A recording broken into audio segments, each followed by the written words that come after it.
galing Papadawin, siya yung gusto makadebate mo sa February. So in God's time. In God's time. Sige, go ahead bro. Anong gusto mo tanong bro? Ako, kinagagala ko po talaga na makadebate kayo. So we have debate also na-debate ko na rin si Pastor R.A. 2 beses. So isang karangalan din na makipagdiskusyon patungkol po sa katotohanan. Lalo na po sa inyo, Father Darwin. Yung habol lang naman natin ay hindi naman panalo. Kundi kahit matalo, basta malaman ang katotohanan, doon tayo. Sige, pwede ka na magtanong bro. At Padre Darwin na bala sumagot. Okay, so dito po tayo muna sa biblical evidence. Patungkol sa inyong debate. Actually, kailangan talagang malaman, nabanggit niyo po doon na si Pedro po ang siyang apostolis or kauna-unahang papa ng Roma, at nabanggit niyo rin po na si Pedro ay namatay sa Roma at sa kasalukuyan nandun pa yung kanyang mga buto. So yung tanong ko ay, saan sa Biblia mababasa, biblical evidence, na malalatag nyo na si Pedro ay una nakapunta sa Roma?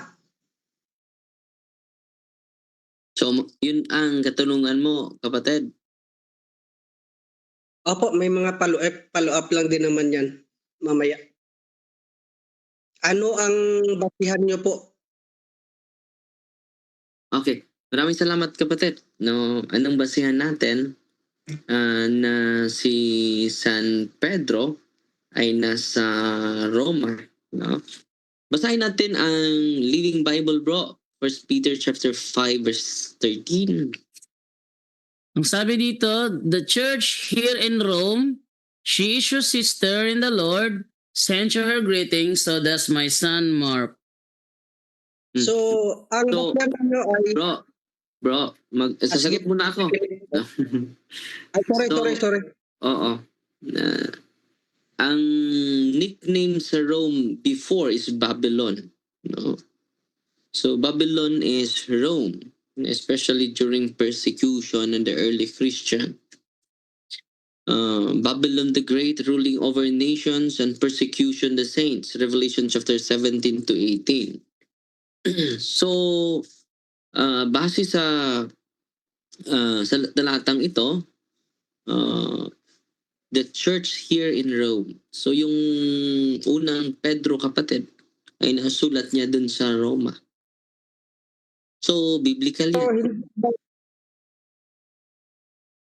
Hindi ba ito magko-contradict na una, yung Roma dyan na nabanggit ay patungkol sa Babylonian, tapos pangalawa yan po sa etymological na pag-aaral, kung ibalik po natin ito sa wika ng Grego.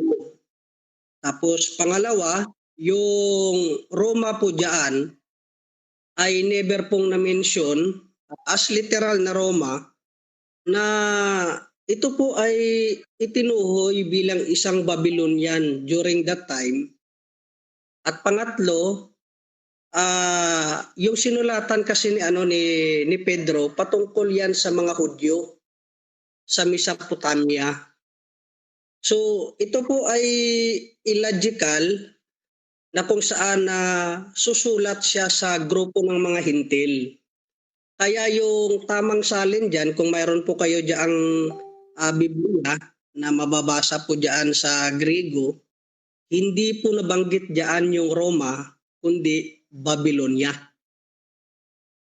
Mayroon po ba kayong ebidensya na sa Grego mababasa na Roma ang nabanggit dyan? Salamat, bro. Ang nabanggit dyan ay Babylonia. Sa ibang translation sa Protestant Bible, yung Living Bible is a Protestant translation yun. So, Rome. And dito tayo sa mga church father, bro. The primary source is commentary on Isaiah by Saint Jerome.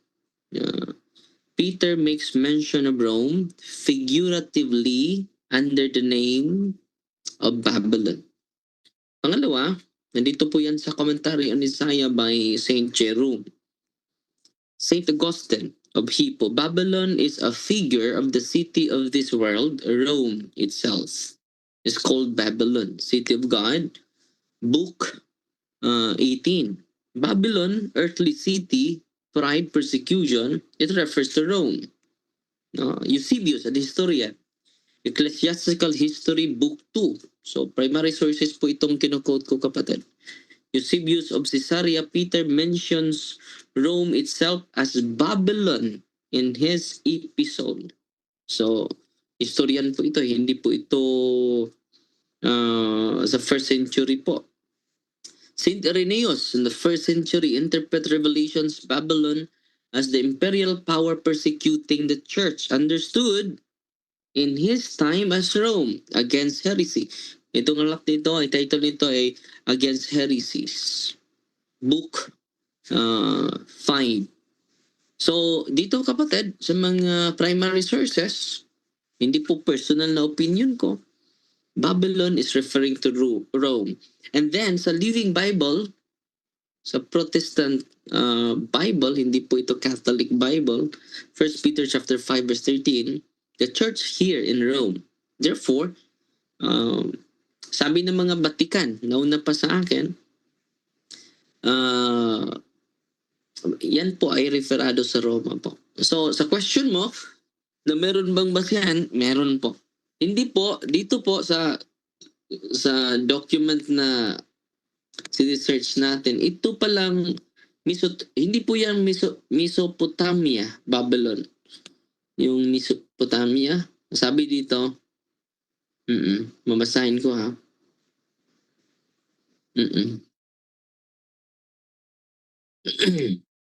Wait muna mga kapatid.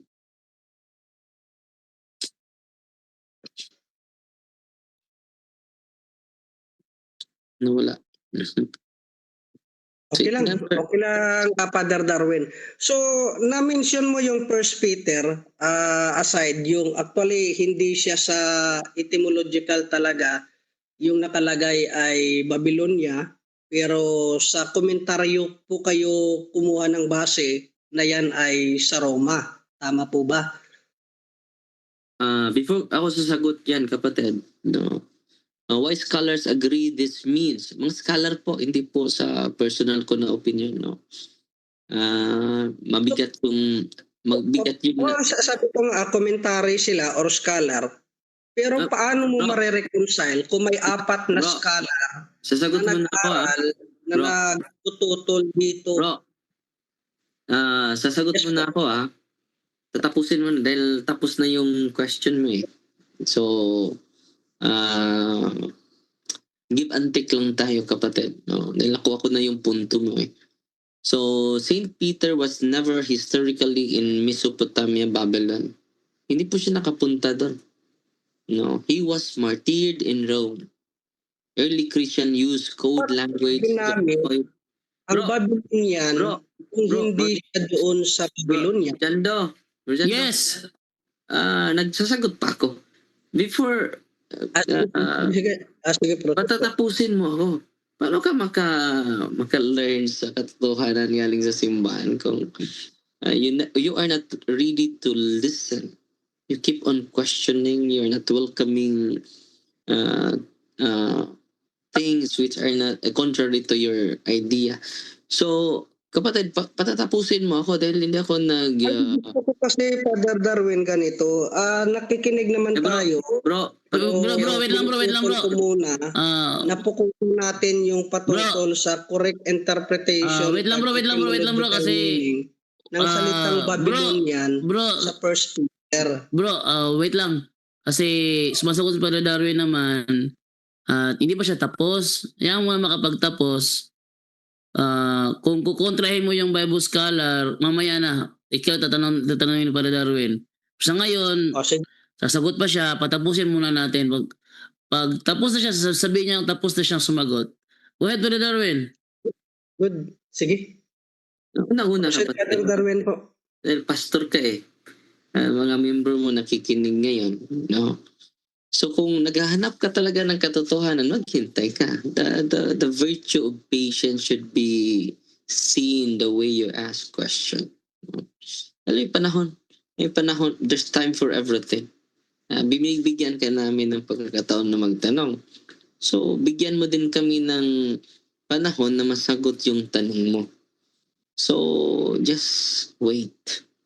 So, ngayon, sa mga Bible scholars po, see to it na ang Bible scholar mo na may totoong document, ha? Hindi lang yung nagpakilalang self-appointed na Bible scholar.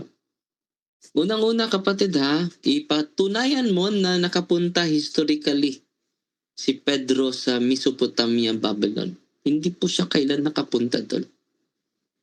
No, bigyan mo ako ng references. Ito yung ipasagot ko sa iyo ha. Kung totoo na Mesopotamia, Babylon yon, kailan siya nakapunta doon? So hindi siya nakapunta doon. Pangalawa, hindi pa ako tapos na sumagot, no? Yung Babylon na yan ay it refers to Rome dahil sa Revelation chapter 17 verse 18, ang ginagamit din ni San Juan is Babylon. It is not referring to Mesopotamia. So si Saint Jerome sabi, Peter makes mention of Rome figuratively under the name of Babylon. Commentary on the book of Isaiah. Saint Jerome po ito, 2nd century. No? Malapit po ni San Pedro. Kailangan yung mga primary source mo, malapit sa mga church fathers or disciples of the disciples. Ito naman si Saint Augustine, 3rd century.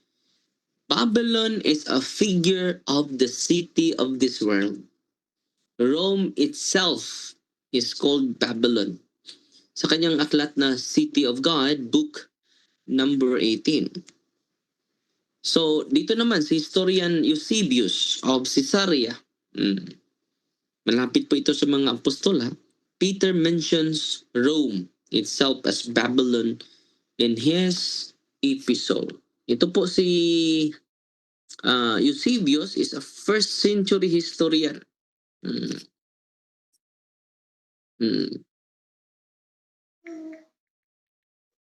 So 1st century historian. So kailangan yung mga Bible scholar mo na kukunin ay related malapit sa mga apostol. So ngayon, where he explained that Peter refers to Rome as Babylon belongs to this same early century work. So Eusebius lived much closer to the apostolic age than later commentator. So malapit po siya sa mga apostol. So, ang sagot ko sa'yo, it is biblically and historically attested. Sunod na tanong kapatid. Before ka mag-follow up ng tanong kapatid, saan na aklat kapatid na nakapunta si San Pedro sa Mesopotamia, Babylonia? Wait lang muna, Brother Darwin. Wait lang muna. Bro, wait lang muna, bro. Si Brother Darwin, dami niya sinagot na ang Babylonia dyan, tumutukoy sa Roma. Sangayon ka ba sa sagot niya? Totoo ka sa sagot ni Brother Darwin? Total. Okay, yung total. tinutukoy kasi dyan sa 1 Peter, hindi po yan figurative or pinahalin tulad na ang Roma ay Babylonia. Dahil yung unang siglo, may nag-i-exist talaga na yung Babylon na yan at yung Babylon mismo ay ayon po yan sa historical evidence na nasa Mesopotamia. Okay, totoo siya, Brother Darwin. Ang tanong mo, Brother Darwin? Hindi pa ako tapos, Brother Jando. Tapos actually, bakit nag-quote si Father Darwin nang malapit daw kay Peter na nagpahayag na napunta sa Roma si Pedro, pero bakit hindi niya binanggit yung mas malapit? Like Clement of Rome, Clement of Clement of Rome, yung isa si Tertullian, yung isa naman ay sa notes ko diyan, bakit pumunta siya agad kay Iranius? Na si Iranius ay sobrang layo. I think nasa mahigit 100 taon o sobra pa bago nagtala na si Pedro ay nasa Roma. Kasi nga kung pagbabasihan natin ang biblical evidence, dapat kung may historical tayo na hahagilapin ay dito sa Book of Acts, sa Apostle, tsaka sa Book of Roma. Dito sa Book of Acts, from chapter 1 to chapter 11, yan ang ministeryo ni Pedro. Bakit hindi niya nabanggit na nakapunta siya sa Roma? At pagdating naman sa 12 down to 28, si Pablo ang nakapunta ng Roma, doon siya namatay, doon siya nabilanggo, doon niya sinulat yung mga epistol niya na ipinadala. Hindi niya po ito nabanggit, lalo na sa Romans chapter 16 na maraming binanggit na mga kasamahan niya at binati kung siya ang leader that time. Bakit kahit isang halata man lang, isang salita man lang, o Peter, binabati kita, bakit wala tayong mahagilap? Okay. So sa biblical evidence, ito lang yung kinunan nyo ng basihan ang 1 Peter chapter 3, kahit alam naman natin na Babylonian yan. Kahit i-research nyo, i-google nyo, i-AI nyo, yan po ay sa Mesopotamia na kung saan maraming mga Hudyo. Dahil si Peter naman, particular po yan. Yan po ay apostle sa mga Hudyo. Never nga siyang pupunta sana sa mga hintil kung hindi lang nagpakita sa kanya ang Panginoon sa Acts chapter 10. So, actually, pero claim nyo po yan, nire-respeto ko. Tapos yung kasunod ko na pero kung may paglilinaw ka muna, Father Darwin, makikinig ako, tapos mag-a-added na lang ako pag Sige. So, wait lang muna. Bro. Kasi may tanong sa Darwin sir kanina. Kasi dami niya binasa kanina, mga church fathers. Actually, meron pa yan ito sa mga Bible scholar ng mga protestante. Inaamin naman nila na ito ay Roma. Pero ginigit mo Mesopotamia. So, ang tanong ni Brother Darwin ay, ano yung tanong Brother Darwin? Simple lang. No, may historical books ka ba na makapatunay na nakapunta si Pedro sa Mesopotamia, Babylonia? Yes or no? Yan yung nabanggit mo na 1 Peter. Actually, hindi lang po yan historical book, kundi biblical evidence na yung tinutukoy niya talaga ay literal. Bro, wait lang bro. Bro, ang tanong ni Brother Darwin, bro, wait lang. Ang tanong ni Brother Darwin kasi, historical books. So, maliban sa 1 Peter 5:13, magbigay ka ng historical books to prove na tama yung interpretation mo na yan nga ay literal Babylonia. Bigyan mo bro. Meron ka ba na historical books? Yes or Ang no? basihan kasi sa Reform kagaya ko ay sola scriptura, mas matimbang. Bro, wait lang bro. Bro, hindi kasi tiyatanong ni Brother Darwin, ano ang mababasa sa 1 Peter 5:13? Ang tanong ni Brother Darwin, meron ka bang historical books na mag-back up sa paliwanag mo na yan nga ay tumutukoy sa Mesopotamia, Babylonia? Marami lang kayo Mesopotamia dyan eh. Meron. Actually, meron. May hard copy ako.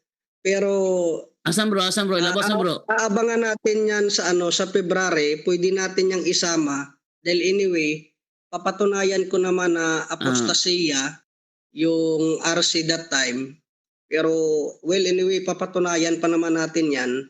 I-reserve mo yan, pero gusto ko sa mga nakikinig ngayon, pag-aralan nyo po ang 1 Peter chapter 5 verse 13. Kung ano po ba talaga yung Meron, ang question lang bro, simple lang. Etymological Bro, meaning of the text. Yes. Ano yung Brother Darwin? ang simple na tanong lang na para meron naman, nag-aaral naman tayo sa university, nag-aaral naman tayo sa elementary, may historical books naman. So, extra biblical sources ang tanong ko. Mga extra biblical sources. Sumagot ako sa iyo, meron ba sa Biblia? Meron, 1 Pedro 5:13. Sa Protestant ng Bible yan Living Bible. The church here in Rome. Therefore, nandun siya sa Roma. So ngayon, the burden of proof nasa sayo dahil hindi yan, sabi mo, hindi yan Babylonian na Roma, referring to Roma. Babylonia yan literal. So ngayon, ang tanong ko, may historical books ka ba? Yes or no? Yes, meron po. Actually, sa sulat po yan ni Josephus. Kilala nyo naman siguro si Josephus ng Anong aklat, bro? Si Josephus, sulat mismo ni Josephus. Isang historical po siya ng Jewish. So isi-send ko po sa inyo, pero yung details po diyan na sinabi niya na madalas na nababanggit sa kanyang sulat na ang Babylonian sa Mesopotamia. Dahil dito naninirahan ang maraming Hudyo, ayon po yan sa dokumentong naipresenta na kung saan ay isa dito sa mga nakapagtala ay si Josephus. Bro, basahin mo, bro. Wag mong ang gusto ko ibasahin mo, wag mong i-elaborate. Anong page?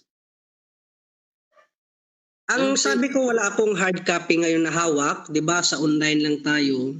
So preview lang. Pag nyo naman, kasi may mga naman kayo diyan, may mga researcher. Wait lang, mabasa ako dito para Darwin para Darwin mabasa. Totoo ba na nagsabi si Josephus ito ng first century? Ito na. Tungkol sa ito na, bro. Nag-AI ko na nga. Bro, ito na, bro, kasi ang sabi mo kasi kanina, kahit sa AI, ito na. Natawa lang talaga ako kasi nga mas matimbang pa si AI kaysa bro, sa biblical. Ikaw ang nagsabi kanina, bro, di ba? Kahit itanong pa kay AI. Bro, ikaw ang sabi niya? Ikaw ang sabi kanina na kahit itanong pa kay AI. Di ba? Oo. Ito na AI para Darwin. May sinabi ba si Josephus? May sinabi ba si Josephus na ang Babylonia sa 1 Peter 5:30 tumutukoy sa Mesopotamia, Babylonia? Maikling sagot, wala. Walang kahit anong sinabi si Flavius Josephus na ang Babylon sa 1 Peter 5:30 tumutukoy sa Mesopotamian Babylon. Ngayon, linawin natin ang historical at Catholic context only para pang debate level na sagot. Sino si Josephus? Ano lang ang sinabi ni Josephus tungkol sa Babylon? Oo, binanggit ni Josephus ang Babylon sa Mesopotamia pero bilang geographical historical location, kaugnay ng Jewish diaspora, Parthian Empire, history ng mga Hudyo.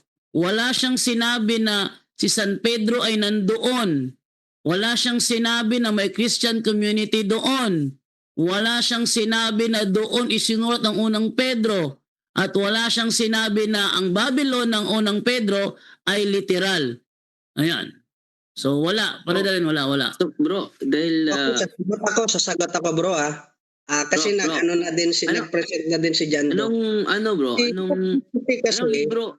Sakit lang po, Father Darwin. Nakasagot kasi si John doon, so kailangan ko bro. Anong title? Ay, lang po man, tapos ipapaliwanag niyo po. Bro, may tanong si Father Darwin, sige po. Bro, nagbasa ako ng AI kasi sabi mo kasi kahit itanong pa kay AI. Bro, nagbasa ako ng AI kasi tanong mo kasi, sabi mo kasi kanina kahit itanong pa kay AI. Si Father Darwin, wala siyang oras para magbukas pa ng AI, kaya ako nabukas ng AI para sa kanya. So ang tanong ito ngayon. Ang tanong pa, Father Darwin? Anong pangalan sa libro na nasa sayo na akda ni Flavius Josephus? Sinabi ba niya doon na si Peter ay nakapunta sa Mesopotamia? Sinabi ba niya literal? Yes or no? Actually, Father Darwin, iba yung ang tanong mo sa akin sa una para di tayo malito ng mga audience. Patunayan mo na ang Babylonian ay nasa Mesopotamia. Hindi yan, So, bro. yung nabanggit Hindi yan ang dyan, tanong ko. Bro, walang sinabi. Bro, Ngayon dito. Hindi, saglit lang. Sumasagot ako eh. Nagtanong kayo, kailangan ko rin sumagot. Kanina nagtanong ako, kailangan nyo rin sumagot at sabi nyo papatapusin ko kayo. Ngayon, time ko naman na sumagot. So kailangan patapusin nyo muna ako, Brother Jando, para at least. Pero bro, hindi yan ang tanong ko eh. Okay lang ba? Hindi yan Bro, ang walang tanong si ko eh. Brother Darwin kung nasaan yung Mesopotamia, Babylonia. Wala siyang tanong na ganon. Ang tanong niya, O sige, ang review tanong, ka na lang mamaya pagkatapos ng live. ang tanong niya kanina, Naka-record naman yan. bro, ang tanong niya kanina, kahit pa i-review mo itong buong video na ito, kahit i-replay mo pa ito, i-download mo, i-replay mo, wala siyang tanong na ganyan. Ang tanong niya kanina, Peter nakapunta ba sa meron ka bang biblical sources na si Peter ay nakapunta ng Mesopotamia, Babylonia? Yan ang tanong niya kanina. Okay. So yung sagot ko doon sa 1 Peter mismo, chapter 5 verse 13, ang nabanggit po doon na Babylonian ayon po sa Mesopotamia. Ngayon yung tanong mo, sabi mo, na nag-research kung totoo ba na ang Babylonian ay nasa Mesopotamia, nabanggit ko si Josephus. Ngayon nag-research ka kay EI. Ganito kasi yan. Ang EI, dalawa kasi ang sagot. Pag tinanong mo siya, napatunayan mo na si Josephus hindi nagsabi na ang Babylonian ay nasa Mesopotamia, sasagot siya ayon kung ano yung tinanong mo. Ngayon, kung tatanungin ko naman si AI, pwede mo bang patunayan na totoo na ang Mesopotamia or ang Babylonian ay Mesopotamia? Wala tayong problema dyan, bro. Bro. Bro, hindi yan ang tanong. Hindi yan ang tanong ni Brother Darwin. Authentic of the Jew. Bro, Hindi yan wait lang tanong ha. Bro, hindi pa ako tapos bro. Tapos bro, ibibigay ko sa inyo. Hindi yan ang tanong, bro eh. Bro, strawman ang ginagawa mo kasi, bro. Bro, ang ginagawa mo kasi, bro, strawman ang ginagawa mo. Hindi yan ang tanong ni Father Darwin kung nasaan ang Mesopotamia. Ang tanong niya, meron ka bang historical sources na yang Babylon, na si Peter ay nakapunta sa Babylon, Mesopotamia, Babylon. Meron ka bang sources niyan? Yan ang tanong ni Father Darwin. Huwag mong baguhin yung tanong ko, kapatid. Lilinawin ko lang, hindi yan strawman. Ang strawman, pag binalok Bro. ang kanyang posisyon. Direct to the point na, bro. Ay pagsagot, Bro, hindi pagbalok Pastor. ng posisyon ni Father Direct Darwin. to the point So, na. ganito pa yan. Bro, O, dito direct to na the lang point tayo. Wait lang, bro. Ano tayo binabago mo yung ano ni Brother Darwin, yung tanong eh. Huwag mong baguhin yung tanong. Kaya nga Stroma kasi binabaluktot. Huwag mong baluktutin. Ang tanong ni Brother Darwin, meron ka bang historical book, sources, na si Pedro nakapunta sa Babylonia? Yun ang tanong niya, yun ang ibigay mo. Yan ang sagutin mo, kapatid, dahil makikita yan sa mga tao na binabago mo yung tanong ko. No, hindi ka naman ako nagtatanong na ang Mesopotamia nasa Babylonia ba? Hindi yan ang tanong ko. Huwag mo baguhin. Ang tanong ko, Una po tayong binabago dito. mababasa ba sa Biblia? May historical ka ba document? Simple lang, parang alam ng mga intellectual na mga nakikinig sa atin na direkta ka bang sumagot? Maliban sa Biblia. Meron bang historical books na nagsasabi na si Pablo nakapunta sa Babylonia, Mesopotamia? Yes or no? Yan lang ang simple na sagot ko. Kung wala naman. Wala akong extra biblical sources. No. Ganun. O simple lang din naman yung sinagot ko. Peter chapter 5 verse 13. Pero yung mali nga lang, hindi nyo po ito tinanggap. At other po sa mga scholar ay may 4 po akong naipresenta. Sino? Maliban sa mga scholar na 4 na naipresenta, ay nag-quote po ako at pinatunayan sa inyo ayon sa inyong tanong na yung Babylonia na yan ay nasa Mesopotamia, kaya nga sumagot ako ng ganon. So ngayon yung Asan Yung bro? nilapat ko, sabi ko sa inyo, Bro, asan yung Ay, wala akong asan yung historical hard book, copy. bro? pero mayroon akong naikot para i-research ninyo na magpapatunay sa binanggit ko na Mesopotamia Oh, sige, or ang sige. Babylonia na nasa Mesopotamia. Sige, sige, para in At fairness na tapos lang. sa tanong ninyo kung may ebidensya ba ako, sabi ko, nag-reply ako bilang isang reform, mas matibay na basihan para sa amin ang Biblia Oh, sige, sige. kaysa sa referensya. Bro, may AI ka ba dyan, bro? May AI ka dyan? Meron. Tanungin mo daw yung anong AI gamit mo, chat? GPT? Anong gamit mo na AI?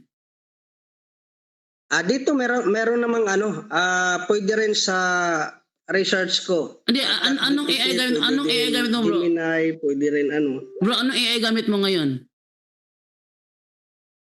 Ito, punta ako sa ChatGPT. O si chat, tanungin mo sa chat GPT, bro.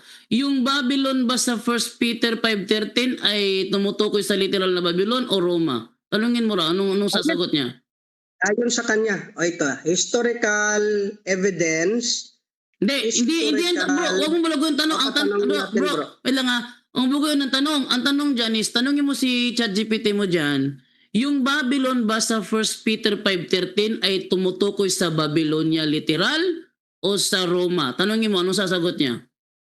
Ayun nga yung binabanggit ko, nire-relay ko sa inyo kung ano yung tanong ko sa kanya para mabasa mo. Bakit nababasa mo ba yung na-type ko? Hindi. Kaya nasabi ko, dito, historical evidence na nagpapatunay. Hindi, ano? Ano bang tanong mo? Sabi ko na nga ba eh. Ang sabi ko, itanong mo sa ChatGPT mo kung ano yung Babylonia sa 1 Peter 5:13. Tanungin mo. Ano ang Babylon sa 1 Peter 5:13? Tanungin mo. Ano sasagot niya? Iparinig mo sa amin sagot niya o di kaya screenshot mo, send mo sa akin at ipakita sa live. Ano ang Babylon sa 1 Peter 5:13? Anong sagot niya?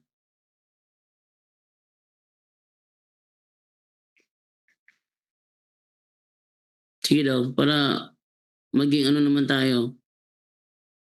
Thank you, Brother Jando.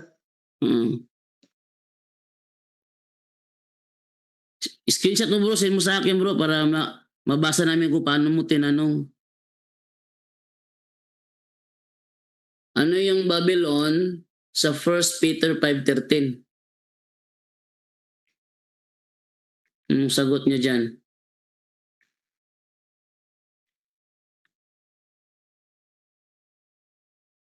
Tagal naman mag-type.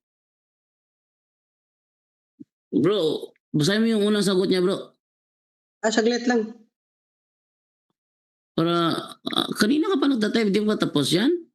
May mga follow-up question ka? Doon lang muna sa una. Umaya na yung follow-up question mo. Doon na lang tayo sa una. Yung unang tanong na gusto ko ipasagot sa kanya. Last 5 minutes na Brother Jando, ha? Lagi, last 5 minutes na lang kasi pagkatapos mo na dyan si Brother Fro from... Saan ba yung si Brother Fro? From, Netherlands? Anyway, may naman ako, may live naman ako mamaya. Ayun na, type. Hindi, sagutin mo na lang bro. Gusto niyo marinig bro. Anong sagot ni chat? Ibig sa tanong ko. Ano ang Babylon sa 1 Peter 5:13? Anong sagot niya? Sa 1 Peter chapter 5:13, isang lugar na binanggit ang nasa Babylonian. So ito po ay hindi simbolikal. Sa hermeneutical na pag-aaral, kung walang malinaw na indikasyon na simbolo, dapat literal yung unang pagbabasa. Teka, mukhang yung kanyang sagot ay pabaluktot hindi po ito simbolikal, kundi pag hindi simbolikal, wala akong tinatanong bro. Book of Revelation kasi. Bro, wait lang. Bro, symbolic kasi. Bro, may ginalaw ka eh. Wala akong tatanong kung symbolical ba. May ginalaw ka eh. Wala ko tinanong symbolical ba. Ang sabi ko, ganito ang itanong mo. Ano ang Babylon sa 1 Peter 5:13? Huwag mo lagyan ng symbolical ba yan? Huwag mo lagyan ng ganyan. Kasi pambabaluktot yan eh. Ito yung sagot ni ChatGPT. Yun nga yung sabi ko sa iyo kanina diyan do na hindi mapagkakatiwalaan si ChatGPT. Screenshot mo nga bro, screenshot mo nga bro. Yan sa tanong, Bro, screenshot mo nga, send mo sa akin. yung sagot ay pabago-bago at walang consistent ito. Bro, screenshot mo nga bro, send mo sa akin bro. Yung maliligaw ka talaga. Pero pag sa Biblia, hindi Bro, ka talaga screenshot mo nga bro, send mo sa akin. Yung First Peter chapter 5:13 ba? Sa etymological. Bro, wag yung etymological. Bro, symbolical. Bro, wag yung etymology. Wag yung etymology. Ang tanong ko sa iyo, na itanong mo sa kanya, Hindi etymology? wag yung Bakit? wag etymology kasi di naman literal eh. Ang tanong ko sa iyo, Hindi ganito binabago kasi mo. brother, paano mo mauunawaan? 2 minutes na bro. Screenshot mo nga bro. Talaga ako sa Bro, screenshot mo nga, send mo sa akin. Bro, hindi mo pinagamit yung etymological bro, na ibalik sa original na meaning. screenshot mo nga bro, send mo sa akin bro, gusto ko makita. Screenshot mo nga. Bro, screenshot mo nga bro, send mo sa akin bro, basahin ko yung tinype mo. Tapos hanggang dito na lang tayo kasi 9:58 na. Oo, ikaw na lang mag-research bro. Dahil hindi siya magsasalita ng katotohanan eh. Ang gusto ko lang, screenshot mo, bro, screenshot mo lang bro. Bro, 2 Kasi nga minutes na lang. lumanap kayo sa Biblia, lumanap kayo ng ibang Bro, yung oras bro. Bro, wala nang oras bro, wala nang oras. Bro, wala nang oras bro. hindi yan. Paghanap mo talaga ng katotohanan, paglaanap mo talaga. Bro, wala nang oras. Screenshot mo na lang, send mo sa akin, babasahin ko kung paano mo tinanong. Ganun.